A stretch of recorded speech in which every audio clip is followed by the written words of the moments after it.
Selamat malam sobat kawan horor, pecinta cerita horor di channel Kawan Horor. Malam ini, Kang Sarman akan membawakan kisah dari akun Twitternya @amaisan yang berjudul asli Kampung Pocong. Baiklah, tanpa berlama-lama lagi, kita langsung saja masuk ke ceritanya. Tapi, Kang Sarman selalu mengingatkan, kalian jangan pernah dengarkan cerita ini sendirian. Karena terkadang mereka nggak hanya hadir di dalam cerita. Mas, jangan lupa ya, tutup dan kunci pintu sama jendela sehabis maghrib, ucap sang ibu kos. Siap bu, ucapku tegas. Baru kali ini aku tinggal di kosan, selalu diingatkan untuk tutup dan kunci pintu juga jendela setiap habis maghrib. Mungkin karena daerah sini, sekitar sini banyak maling. Ya, tanpa aku pikir panjang sebenarnya. Jadi, aku jalankan saja hal itu setiap hari. Aku memang baru tinggal di daerah sini, karena pekerjaanku yang mengharuskan aku dinas di luar kota. Padahal nggak lama, hanya 3 bulan saja. Kosan ini damai, di kota tapi tidak di pinggir jalan. Kosan terdiri dari 2 lantai. Namun lantai 2 hanya bisa dipakai untuk menjemur pakaian. Dan yang uniknya lagi, kosan ini dikelilingi pohon bambu dan pisang. Juga ada aliran sungai yang tidak begitu besar di bagian belakangnya. Bisa betah kayaknya aku tinggal di sini, ucapku. 2 minggu telah berlalu. Semakin hari pulangku semakin larut. Kerjaan semakin banyak. Sampai kos jam 11 malam. Aduh, panas banget hari ini, keluhku. Ku pegang slot kunci jendela. Aku buka dulu aja lah, biar ada angin masuk. Nanti juga sebelum tidur aku tutup lagi. Angin pun masuk dan aku ketiduran. Tolong, tolong, tolong. Suara lirih itu membangunkanku dari tidur. Namun ketika aku lihat sekeliling, tidak ada siapa-siapa. Astaga, jendela belum aku tutup. Ucapku agak panik, sambil aku mengecek dompet, laptop, dan handphoneku, dan aku segera menutup jendela. Aman, nggak ada maling juga, ucapku sambil tertawa. Dan aku melanjutkan untuk tidur, soalnya kamar kosan sudah terasa jauh lebih segar dari sebelumnya. Dan aku terbangun keesokan harinya dengan badan yang kurang enak, mungkin masuk angin. Mas, kok mukanya pucat? Ucap teman kantorku. Iya nih, masuk angin kayaknya aku, ucapku sambil memijat-mijat kepala. Dan aku akhirnya izin pulang cepat, karena semakin sore badan semakin berat dan kepala semakin terasa pusing. Semakin gelap langit, semakin buram pandanganku. Pak, berhenti di sini, ucapku kepada Kang Ojek. Yakin di sini mas? Ucap tukang ojek. Iya pak, ini kosan saya, tegasku. Mas, ini kuburan loh, ucapnya tegas. Asyuh, ucapku kaget. Lanjut jalan pak, masih 2 belokan lagi dari sini kayaknya, ucapku bergegas sambil menepuk pundak tukang ojek. Iya memang, untuk menuju arah kosan harus melewati pemakaman warga dulu. Nggak begitu besar dan nggak begitu kecil. Tepat pukul 7 malam, aku sudah sampai di kosan. Sambil perlahan membuka pintu kos, aku berpikir ucapan tukang ojek tadi. Mas, mukanya pucat banget. Terus sambil mengusap hidung. Ya sudah mas, hati-hati ya mas, ucap tukang ojek itu. Kenapa dia menutupi hidungnya, pikirku. Tak lupa aku langsung menutup pintu rapat-rapat lalu menguncinya. Tak sempat mandi, aku langsung tertidur. Kepalaku sangat-sangat berat sampai aku cek berkali-kali apa helm tukang ojek masih menempel di kepala. Tolong, tolong, tolong. Suara itu muncul dan membangunkanku lagi. Dengan seksama, aku coba dengarkan asal-usul suara itu. Ternyata lirih terdengar dari depan pintu kosan. Pukul 1 malam, siapa yang minta tolong sih? Keluhku. Tanpa pikir panjang, aku coba tengok melalui jendela, dan tidak ada siapapun di sana. Aneh, apa ini trik pencurian yang baru ya? Pikirku. Aku berpikir seperti itu karena pasti ada saja cara orang lain untuk berbuat kejahatan di zaman modern ini. Aku teringat kalau aku belum mandi dan ganti baju sepulang kantor tadi, dan kepalaku sudah tidak begitu pusing. Udara kamar mandi terasa begitu panas, padahal ventilasi jelas besar dan berlubang. Ah, percuma ini mandi juga, pasti bakal keringatan lagi, keluhku. Tak sengaja aku melirik kaca di dalam kamar mandi, dan aku terkejut melihat bayangan sesuatu. Tapi nggak begitu aku gubris, karena aku ingin segera kembali tidur. Badan masih terasa pegal. Tolong mas, tolong. Suara itu terdengar lagi, namun kali ini agak sedikit berat dan nyaring di telinga. Apa sih? Mana aku lagi sampoan? Tiba-tiba sekutur tubuh merinding. Aku mencoba buka mata namun sedang dalam posisi menyampo. Mas, Kalau ini suara itu lirih terdengar dari balik pintu kamar mandi. mas, tolong saya. Segera aku bilas rambutku dan membuka pintu kamar mandi secepat mungkin. Namun, tidak ada siapapun di sana. Ku coba tengok kanan dan kiri. Hanya ada hordeng yang bergerak perlahan. Dan bulu kudukku terbangun lagi. Dengan segera, aku mengeringkan badan dan memakai pakaian. Waktu menunjukkan pukul 1 lebih 30 menit malam. Rasa kantukku hilang begitu saja. Aku teringat cerita temanku di tongkrongan. Friend, di kampungku lagi ada teror pocong keliling. Asli, setiap jam 7 malam gak ada yang berani keluar rumah. Aku takut juga nih, ucap temanku di tongkrongan 1 bulan yang lalu. Aku berpikir, masa iya ada hal semacam itu? Ini kan beda kampung, jauh pula. Gak mungkin juga ada hal-hal kayak gitu, pikirku. Ada. Seketika aku loncat dari lamunanku dan langsung mengambil posisi duduk, melihat kanan kiri. Mas, tolong saya ada. Suara itu terdengar lagi dari balik pintu kos. Tak kugubris, aku tarik selimut menutupi seluruh tubuh dan mencoba untuk tidur. Mas, tolong saya. Suara itu semakin nyaring dari luar selimutku. Badanku bergetar hebat, keringat bercucuran. Mataku terbejam paksa hingga aku ketiduran. Mas, bangun mas. Suara yang membangunkanku ini terdengar tidak asing. Mas, bangun, ucap ibu kos. Langsung aku bangun, melihat jam yang sudah menunjukkan pukul 8 pagi. Dan segera melihat sosok ibu kos yang berdiri di depan pintu. Ini pintu nggak ditutup, ucapnya. Langsung segera ku jawab. Aku tutup bu, bahkan aku kunci, ucapku tegas namun panik. Aku bangunin kamu karena pintu ini kebuka lebar. Aku bukan takut ada maling, tapi ada Seketika ibu kos berhenti berbicara. Ya sudah, nanti siang ke rumahku ya, lanjutnya. Tapi bu, saya harus bekerja, baru pulang paling cepat maghrib bu, ucapku. Ya sudah, terserah kamu, ucapnya keras sambil menutup pintu kamar kosku. Aku bingung, segera aku mandi dan bergegas ke kantor dengan beratus pertanyaan di kepala. Makin pucat saja kamu mas, ucap teman kantorku. Iya mas, mending istirahat saja, mumpung lagi gak banyak kerjaannya, timpal teman kantorku yang lain. Iya nih, aku gak enak badan, habis makan siang ini aku balik dah, ucapku lemas. Apa aku ke rumah ibu kos saja ya, pikirku. Permisi bu. Permisi bu. Sambil mengetuk pintu rumah ibu kos yang gak jauh dari kosanku. Syukurlah kamu datang mas, ucap ibu kos setelah membuka pintu rumahnya. Ya, rumahnya sangat sederhana sekali, dengan nuansa Jawa yang lumayan kental. Duduk mas, ucapnya di ruang tengah. Mas ini bandel ya, kan sudah ibu kakak ingatkan untuk menutup pintu jendela ketika matahari terbenam, ucapnya pelan. Bu, kemarin itu aku ingat banget, sebelum mandi aku tutup rapat semua pintu jendela bu, ucapku tegas. Yakin sebelum kamu mandi? Tanyanya ragu. Aku yakin bu. Ketika menjawab aku teringat sesuatu.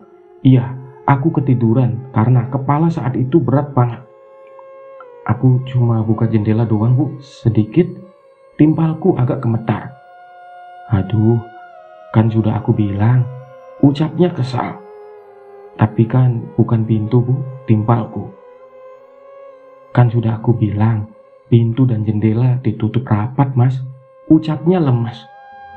Iya, tapi kenapa, Bu? Maling? Toh barang-barangku nggak ada yang hilang, Bu. Timpalku.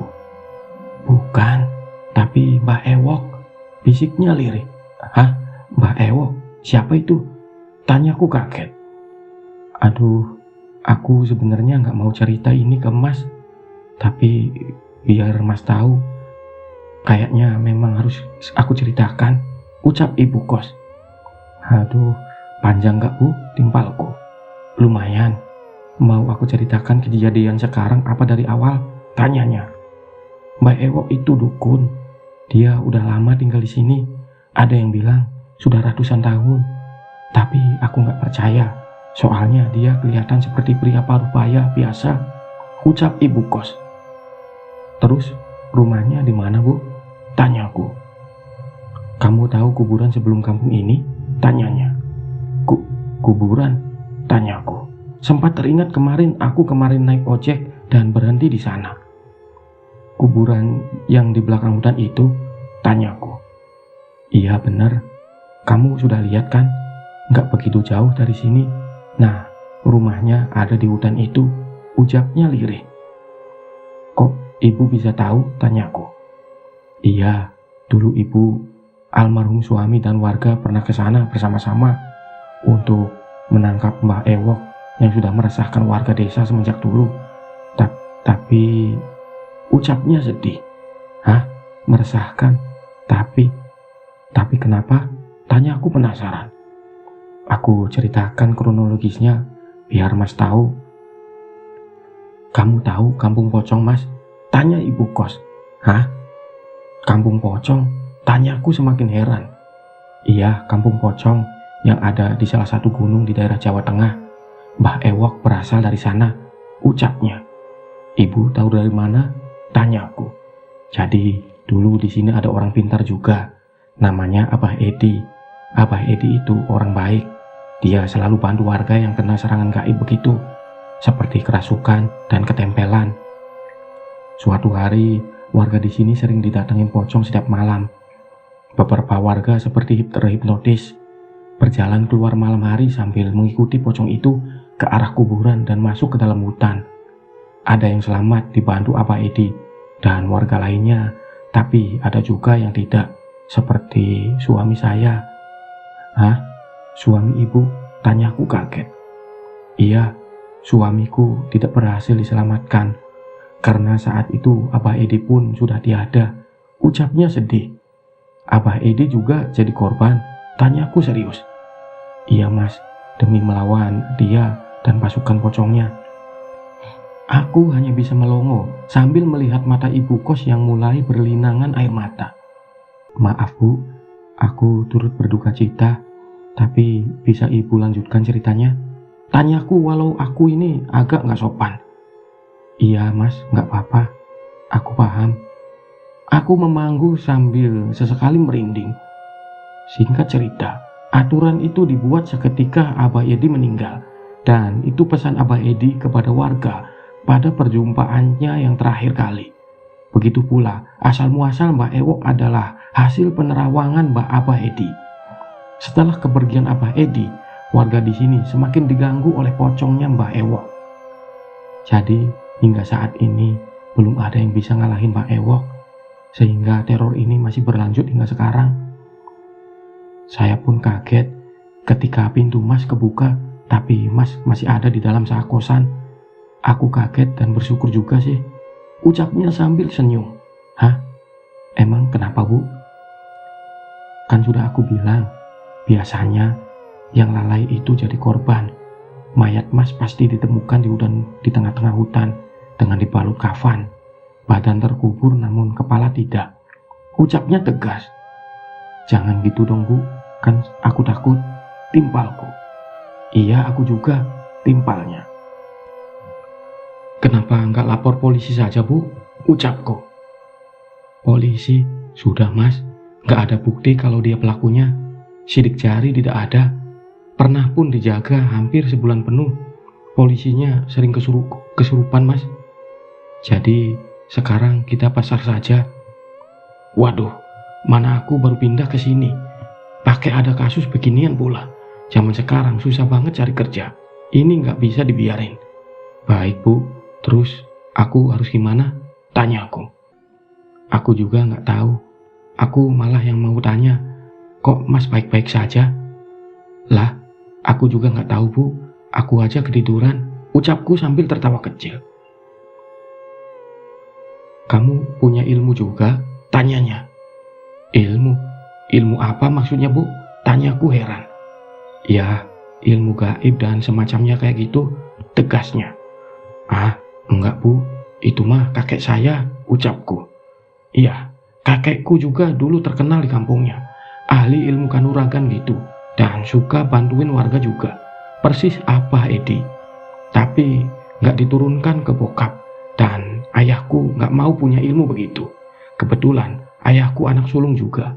Jadi nggak diwariskan. Tapi kakek punya satu murid. Om Fahmi, ucapku. Hah? Apa Mas? Siapa itu? Tanya ibu kos. Enggak, Bu. Enggak apa-apa. Ya sudah, Bu. Saya izin pamit dulu ya. Masih mau istirahat. Masih kurang enak badan. Ucapku pamit. Iya, ingat. Pintu dan jendela. Ucapnya tegas. Siap, siap, Bu. Celetukku. Halo, Om.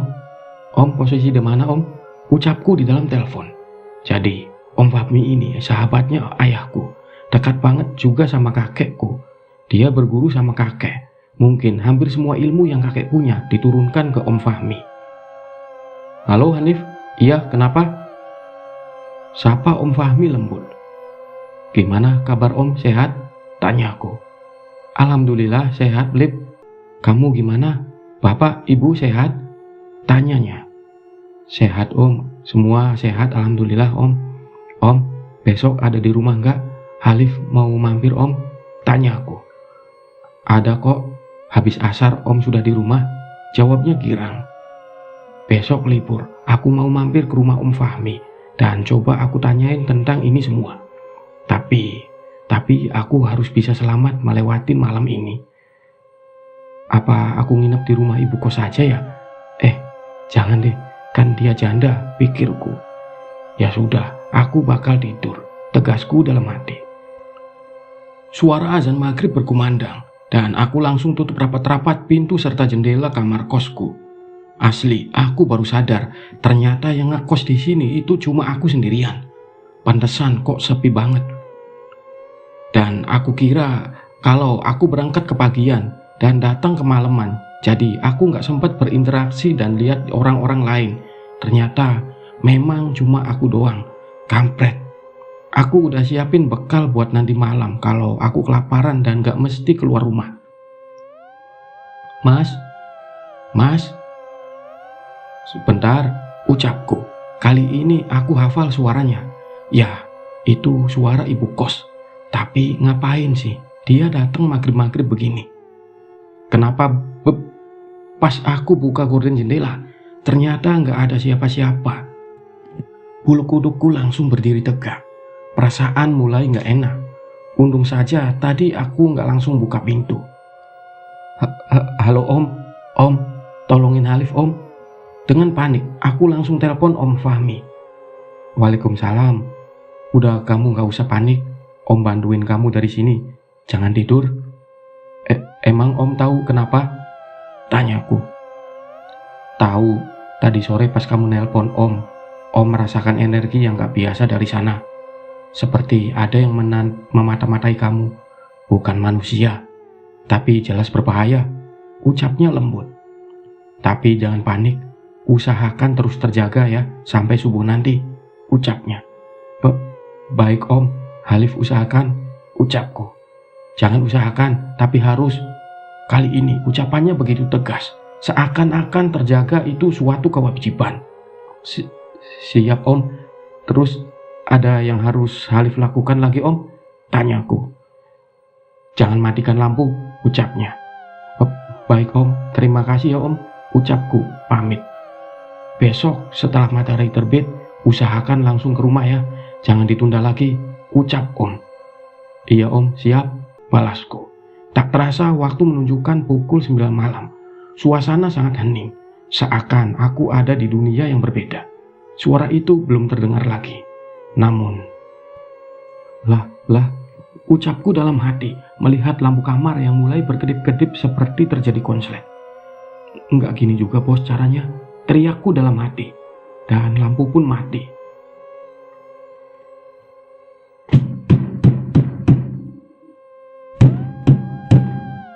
Suara hentakan itu terdengar dari arah pintu kos. Seperti ada sesuatu yang besar yang ingin masuk. Mas, buka pintu. Buka pintunya. Enggak, teriakku refleks. Tiba-tiba hening dan lampu kembali menyala. Aku melirik jam dinding, berharap waktu berputar dengan cepat. Tapi di sana baru menunjukkan jam 9:15 malam. Ya, baru 15 menit, keluhku. Tiba-tiba handphoneku bergetar dan ternyata panggilan dari Om Fahmi. Assalamualaikum, Liv, Sherlock lokasimu sekarang, ucapnya. Waalaikumsalam, siap Om segera, ucapku. Perjalanan lumayan panjang, kemungkinan Om Fahmi sampai sini sekitar jam 12 malam. Aku merasa gak enak banget ngerepotin beliau, tapi nyawaku juga dalam bahaya. Tak lama kemudian lampu kembali mati. Mas, tolong. Kali ini suaranya jelas berbeda, agak berat dan serak. Ya, kali ini asalnya dari dalam kamar mandi. Mas, suara itu semakin kencang terdengar di telinga ini. Enggak woi, enggak mau, timpalku. Tiba-tiba pintu kamar mandi terbuka. Aku enggak percaya apa yang aku lihat. Ini pertama kali aku melihat sosok pocong. Jelas di depan mataku, bukan kaleng-kaleng. Badan terasa kaku dan mulut enggak bisa mengucap sepatah kata pun. Aku cuma bisa diam. Mas, suaranya sangat berat, serak dan mengintimidasi. Pandanganku mulai buram. Kepalaku pun mulai terasa berat. Pengen banget aku memejamkan mata, tapi pasti bablas. Antar ketiduran atau pingsan, pocong itu tidak bergerak, masih berdiri di sana sambil menggoyangkan kepalanya ke kanan dan ke kiri. Aku masih berusaha untuk terjaga. Liv, bangun Liv. Halif, ini Om Liv.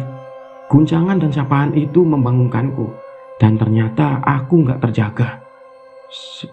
Sebentar ini, astaga. Astagfirullah Liv, bukan astaga, ucapnya lembut. Untung Om datang tepat waktu. Ya, aku bangun di gerbang pintu kuburan. Oh, Om, kenapa Halif bisa ada di sini? Tanyaku. Tadi kamu jalan kok, tapi diiringi sama beberapa pocong. Dan satu pocong besar dengan mata merah. Ucapnya pelan. Aku bingung, kepala masih sakit dan berat. Badan juga lemas gak karuan. Syukur Om datang tepat waktu. Dan kamu gak dibawa sama mereka, ucapnya sambil menunjuk ke hutan. Kamu pasti bisa lihat yang gede itu, tunjuknya. Itu dia salah satu yang paling kuat. Iya Om, Halif lihat, ucapku gemetar. Ya sudah, sekarang kita balik dulu ke kosanmu, lalu berangkat ke rumah Om. Banyak hal yang mau Om bicarakan. Udah jam 12 lewat, ucapnya tegas. Hah? Jam 12? Baik Om, timpalku. Setelah membawa benda berharga dari kos, kita berangkat. Azan subuh berkumandang, bertepatan dengan tibanya kami di rumah Om Fahmi. Kamu mandi dulu, sholat, terus temuin Om di halaman belakang, ucapnya. Baik Om, ucapku. Aku lupa kapan terakhir kali aku sholat. Mungkin ini jalanku untuk tobat. Setibanya di halaman belakang, Om Fahmi udah menungguinku di gazebo, duduk bersila, menggunakan pakaian seperti kiai dan beliau melihatku tersenyum. Sini Liv, duduk di sini, sapanya. Om, Tante Rere sama Lika masih pada tidur? Tanyaku. Tante Rere adalah istri Fahmi dan Lika adalah anaknya. Cantik dia, di bawah aku 1 tahun. Tipe aku sih, tapi aku udah anggap kayak adik sendiri. Oh, mereka lagi main ke sepupu Om dari maghrib kemarin sampai minggu nanti, jawabnya. Liv, Om gak bisa lakuin ini sendirian. Maksudnya gimana Om? Tanya aku penasaran. Ya, mungkin ini waktunya juga buat balikin ilmu kakekmu kepada jalurnya, kepada pemiliknya, kepada keturunannya. Ucapnya tenang. Tapi Halif nggak ngerti apa-apa jawabku. Coba sini tangan kanannya. Om kasih tahu apa yang sebenarnya kamu punya. Tiba-tiba tangan terasa hangat, mataku otomatis terpejam dan muncul cahaya hijau terang, semakin terang dan... Apa itu Om? Tanyaku. Apa yang kamu lihat? Cambuk, selendang hijau dan kakek, jawabku. Bagus, ucapnya. Mulai detik ini hingga minggu sore, Om bakal banyak ajarin kamu apa yang kakek kamu pernah ajarin ke Om, ucapnya. Ini ilmu dari leluhurmu, pasti cepat kamu belajar dan menguasainya. Kita harus selamatkan warga kampung sana, ucapnya tegas. Kita sebagai orang yang mampu dan bisa, punya tugas untuk membantu, ucapnya. Jangan takut, Allah pasti bantu kita. Azan asar berkumandang, sudah minggu sore. Aku dan Om Fahmi bergegas balik ke kosan. Gak lupa aku menyapa tante juga Lika. Mas Halif, sapa Lika. Lika baru datang kok, Mas Halif udah mau pergi, ucapnya manja. Mas besok kerja Lika, nanti juga main kesini lagi kok, jawabku. Mas Halif, mah PHP timbahnya. Ya sudah, Mas Halif berangkat, ini sama papa kok, pinjam dulu ya papanya, ucapku bercanda. Buset, Om kebut banget bawa motornya, ucapku. Pas kan, sebelum maghrib udah sampai, ucap Om Fahmi. Iya juga, tadi siang kita usahain bisa sampai kosan sebelum maghrib, biar kita bisa maghriban di kosan. Pukul 5.45. Om, bentar lagi azan, ucapku. Iya, ini Om mau wudhu, habis itu kamu juga ya Liv, ucapnya. Nggak mandi aja Om, timpalku. Iya boleh, tapi sebelum azan udah selesai ya mandinya, ucapnya. Nggak yakin, ya udah wudhu aja deh, jawabku cengengesan. Azan maghrib pun tiba. Yuk Liv, kita berangkat, sapa Om Fahmi sambil ia beranjak berdiri. Berangkat kemana Om? Tanyaku. Rumah siapa tuh yang kamu ceritakan kemarin? Tanyanya. Rumah Mbah Ewok? Tanyaku. Iya, ucapnya lembut. Ya, yakin Om, kan kemarin rencananya kita mau tungguin aja, ucapku. Kalau nunggu yang datang cuma peliharaannya saja dan gak bakalan habis-habis, ucapnya sambil beranjak membuka pintu kosan. Ayo, bismillah, ucapnya keluar kamar. Tungguin Halif Om. Jalan kaki nih Om, tanyaku. Iya, biar pas nyampe rumahnya jam 12-an, jawabnya. Kan deket Om, cuma 2 belokan doang dari sini, ucapku. Udah jalannya nurut sama Om saja, pucuknya. Oke Om, baiklah, keluhku. Maksudku biar kalau kabur bisa cepat gitu. Sebelum masuk ke gerbang makam nanti, baca bismillah dulu, sama doa yang udah Om ajarin kemarin ya, ucapnya. Iya Om, bismillah. Aku gak berani menatap ke depan, aku selalu menunduk. Lihat belakang kaki Om Fahmi, aku gak mau ngelihat yang macam-macam. Ini juga di belakang aku kayak ada yang ngikutin. Kok dari tadi aku gak lihat batu nisan? Kan aku udah masuk gerbang pekuburan. Om, gak nyasar kan Om? Tanyaku takut. Enggak, kita udah masuk ke halamannya, jawabnya. Gimana Om? Tanyaku kaget. Makanya jangan nunduk terus, timpalnya. Kok Om tahu ya kalau aku nunduk? Cahaya bulan menyinari jalan yang semakin gelap. Otomatis aku mengambil handphone untuk menyalakan senter. Gak ada sinyal sama sekali. Kanan kiri hutan bambu. Om, ini di mana? Tanyaku. Ini alam gaib yang diciptakan Mbah Ewok. Liv, makanya Om bilang kita akan sampai jam 12-an. Boleh lihat kanan kiri, tapi jangan kabur ya, ucap Om Fahmi. Iya, semenjak aku udah nggak nunduk, aku lihat kanan kiri dan banyak bayangan hitam berkelebat. Anehnya aku nggak takut, padahal aku nggak tahu itu apa. Tahan sedikit, sebentar lagi kita akan sampai. Aku merasa ada perbedaan suhu. Perasaannya atau apalah itu, dari tempat yang gelap tadi sekarang jauh lebih dingin. Nggak begitu jauh di depan sudah terlihat rumah kayu yang sudah bobrok, seperti kandang sapi dengan obit di kedua sisi depannya. Itu rumahnya ya? Tanyaku. Iya, berhenti di sini dulu sebentar. Jangan gegabah. Baca doa yang kemarin Om ajarin ke kamu buat lihat pagar gaib, ucap Om Fahmi. Oh siap Om.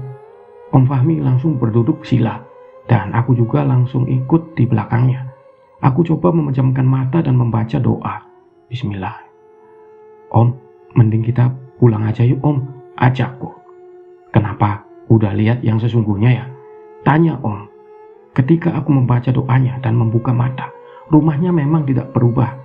Tapi sekarang rumah itu dikelilingi oleh ratusan, bahkan mungkin ribuan pocong. Coba kamu tanya dalam hati, kamu takut apa kasihan? Tanya Om Fahmi.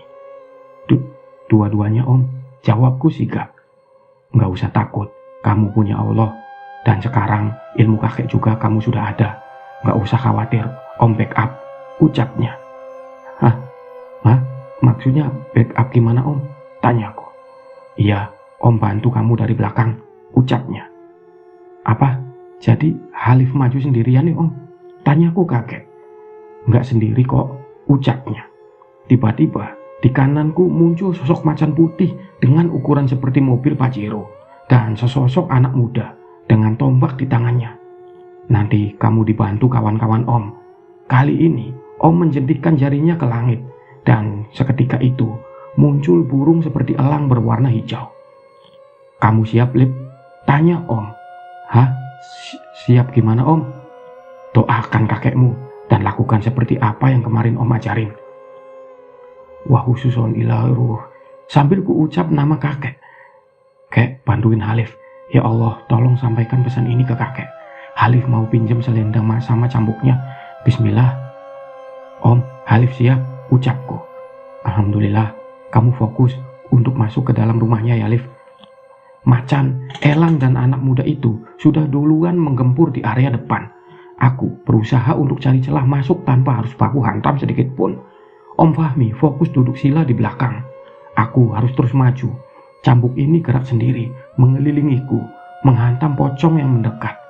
Kali ini di depanku ada 3 pocong. Sepertinya beda dari yang lain. Kafannya merah, darah, begitu pula dengan matanya.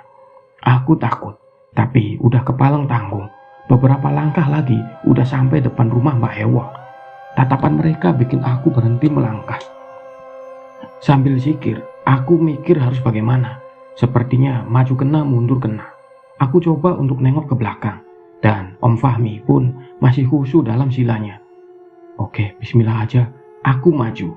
Pas aku nengok, salah satu dari mereka terbang maju mendekat. Tapi cambuk itu bergerak otomatis dan langsung menghalau pocong itu satu persatu. Langsung aku lari menuju pintu rumah Mbah Ewok. Allahu Akbar. Aku dobrak pintu itu pakai bahuku. Hah? Om Fahmi? Di depan terlihat sosok Om Fahmi tertusuk keris hingga menembus punggungnya. Posisinya beliau sedang menduduki badan seorang dengan baju hitam, namun tanpa kepala. Halif, cepat kejar. Kepala Mbak Ewok kabur lewat pintu belakang. Tapi Om, ucapku panik. Tenang, Om baik-baik saja, ucapnya senyum. Walau tidak bersimbah darah, tapi tetap melihat Om Fahmi ketusuk badan aku gemetar. Halif, jangan bengong, cepat, ucapnya tegas. Tanpa babi bu lagi, aku langsung lari ke belakang. Aku lihat banyak sekali kain kafan digantung di ruang belakang. Banyak juga keris berdiri, sesajen, kepala hewan, dan taburan bunga. Tapi aku langsung skip lari ke arah pintu belakang dan keluar. Aku mengikuti jejak tetesan darah yang ada di tanah dan berujung pada sebuah gua. Baru sampai gerbangnya aja udah bikin sesak nafas. Udara semakin dingin di luar, semakin sesak. Aku coba lihat kanan dan kiri dan di belakang. Sepertinya aman, gak ada sosok pocong yang ngikutin. Aku harus masuk dan gak boleh menyia-nyiakan perjuangan Om Fahmi sejauh ini. Tuh, Om Fahmi aman gak ya? Pikirku sambil perlahan masuk ke gua. Semakin masuk ke gua, semakin dingin udaranya, semakin gelap. Cahaya dari flashlight handphoneku juga nggak begitu berpengaruh. Aku cuma bisa lihat tetesan darah di bawah. Clue sebagai jejak, tapi nggak bisa lihat pandangan jauh di depan. Ada kejutan nggak ya? Ya Allah, ucapku dalam hati. Perlahan aku jalan ikutin darah yang ada di tanah. Aku coba untuk senter ke depan dan gelap sekali. Kayak nggak kelihatan ujungnya di mana. Bulu kuduk tiba-tiba merinding, mendengar seperti hembusan nafas di setiap kanan kiri dinding gua. Ya, aku coba lihat ada apa di sana. Dan pengen teriak aku nggak bisa. Cuma bisa lihat sosok banyak pocong menempel di dinding gua. Mereka diam nggak berkutik. Aku nggak boleh ngeluarin suara sedikit pun. Aku harus tenang, ucapku dalam hati. Perlahan, aku maju dan melihat tetesan darah yang jatuh dari langit-langit gua. Astagfirullah, ucapku dalam hati. Aku lihat di atas ada sosok kepala sedang berputar, sambil entah membaca apa, mungkin mantra. Tapi saking cepat, aku nggak tahu apa yang dia ucapkan. Wah! Kepala itu mulai teriak dan aku juga ikut teriak. Dengan otomatis mengambil posisi kuda-kuda yang udah diajarin sama Om Fahmi kemarin. Dan coba mengeluarkan selendang hijau dengan doa yang sudah diajarkan juga. Ya Allah, izinkanlah. Selendang itu muncul di telapak tanganku dan langsung mengunci kepala di atas sana. Wah! Kepala itu diam dililit selendang hijau dan jatuh ke bawah. Lah, terus ini gimana? Apa mesti aku bawa balik ke Om Fahmi? Tanyaku dalam hati. Dan tiba-tiba aku kepikiran pocong yang ada di dinding goa. Aku punya firasat buruk, ucapku pelan. Kepala yang dililit selendang itu aku angkat perlahan, agak sedikit jijik. Tapi syukurlah, darah sudah nggak menetes lagi. Aku coba perlahan balik badan untuk menuju pintu keluar gua. Kan apa aku bilang juga, keluhku. Ya benar saja, pocong itu pada bangkit dan berjejer seperti upacara. Aku kan masih ada cambuk. Bismillah, bismillah. Cambuk nggak keluar-keluar. Dan aku hanya bisa terdiam terpaku. Tangan kiri mendekap kepala Mbah Ewok. Tangan kanan seperti mengemis. Aku ketakutan setakut-takutnya. Aku ingat pesan Om Fahmi. Takut itu sama Allah, bukan sama setan. Ya memang. Tapi kalau posisinya begini, mau gimana lagi? Aku nggak tahu mesti gimana lagi. Akhirnya aku ambil posisi sila. Lalu berzikir seperti apa yang dilakukan Om Fahmi. Panas! Panas! Kepala Mbah Ewok yang ada di pangkuanku juga bergerak tapi tidak mengeluarkan suara. Dan akhirnya satu persatu pocong yang sedang upacara itu berubah menjadi cahaya merah lalu menghilang. Dan aku bergegas keluar dari dalam goa untuk segera mungkin bertemu Om Fahmi. Nggak kerasa aku berlari dan sampai di pintu belakang rumah Mbah Ewok. Keris-keris yang tadinya berdiri sekarang sudah pada rebahan. Dengan cepat menuju ruang di mana Om Fahmi berada. Om, Halif udah dapat kepalanya. Ucapku sedikit teriak. Aku lihat Om Fahmi sedang bersila dengan bajunya yang sudah diikat untuk menutupi bekas tusukan kerisnya. Om nggak apa-apa? Tanyaku khawatir. Nggak apa-apa, biasa ini mah Halif. Ucap Om dengan santai. Mana kepalanya? Taruh sini, ucapnya. Badan Mbah Ewok sudah terlilit kain warna putih dengan banyak bertuliskan tulisan huruf Arab. Badannya lurus, kaku dan pucat. Kepala yang terlilit selendang hijau kini sudah dipegang Om Fahmi. Dan beliau langsung memejamkan mata sambil membaca doa. Ditaruhlah kepala itu di atas dada Mbah Ewok. Allahu Akbar! Teriak Om Fahmi. Seketika badan itu berubah menjadi abu. Persis seperti abu gosok hasil pembakaran kayu yang sudah cukup lama. Alhamdulillah, ucap Om Fahmi. Dan aku masih bengong. Kok bisa jadi abu Om? Tanyaku. Kan dia udah bukan manusia seutuhnya, Liv. Jawab Om Fahmi sambil melepas ikatan bajunya. Dan gak ada bekas luka tusukan sama sekali. Lah, Bukannya tadi ketusuk keris Om sampai tembus ke belakang? Tanyaku kaget. Alhamdulillah, berarti Allah masih sayang sama Om, ucapnya lembut. Ayo, bentar lagi subuh. Jangan sampai kita telat subuh gara-gara hal beginian, ajak Om Fahmi. Tapi Om, ini gimana? Tinggalin aja, ucapku. Iya, urusan kita sudah selesai, ucapnya. Oh, oke siap Om, ucapku sambil menjulurkan mencoba membantu Om Fahmi berdiri. Kita bergegas keluar rumah dan berjalan menyusuri hutan. Lah, kok ucapku kaget. Gak sampai 5 menit berjalan, aku sudah lihat batu nisan berjejer di depan mata. Aku gak mau nanya lagi ketika melihat Om Fahmi tersenyum. Iya, alam gaib ya, ucapku dalam hati. Sesampainya di gerbang makam, azan subuh sudah berkumandang. Dengan segera kita kembali ke kosan. Hari ini kerja kan? Tanya Om Fahmi. Enggak dulu deh Om, jawabku. Ya sudah, Om pamit ya. Sisanya kita berkabar lewat telepon saja. Om juga mesti kerja ini, ucapnya. Oke siap Om, makasih ya Om, ucapku. Sama-sama Liv, santai, tugas kita bersama. Nanti di lain waktu bantuin Om lagi ya, ucapnya. Siap Om, balasku. Santai, kan tadi pas sholat subuh udah bersih-bersih badan, ucapnya. Iya Om, timpalku. Baiklah, Om pamit ya. Assalamualaikum. Waalaikumsalam. Alhamdulillah. Terus sekarang aku harus kayak gimana? Aku harus siap-siap berangkat kerja. Senin pasti sibuk banget nih. Mas, kok pintu nggak ditutup lagi dari semalam? Ibu, nggak apa-apa Bu. Udah aman sekarang. Tahu dari mana kamu? Pulang saya kerja, saya nanti mampir ke rumah Ibu untuk cerita semuanya ya Bu, ucapku. Alhamdulillah, kerjaan gak banyak, dan aku bisa tidur di musola dari zuhur sampai ke pulang kantor. Tenang aku, udah izin sama atasan, kerjaan juga udah selesai kok. Assalamualaikum Bu, ini Halif. Masuk Mas. Dan di situ aku ceritakan semuanya, sambil melihat wajah ibu kos yang kaget. Akhirnya, ibu kos melapor ke Pak RT. Pak RT mengumpulkan warga dan mengecek ke dalam hutan, lalu melapor polisi untuk membantu merapikan semuanya. Dan sosok Mbak Ewok sudah tiada, menjadi aku. Begitu pula dengan pasukan pocongnya.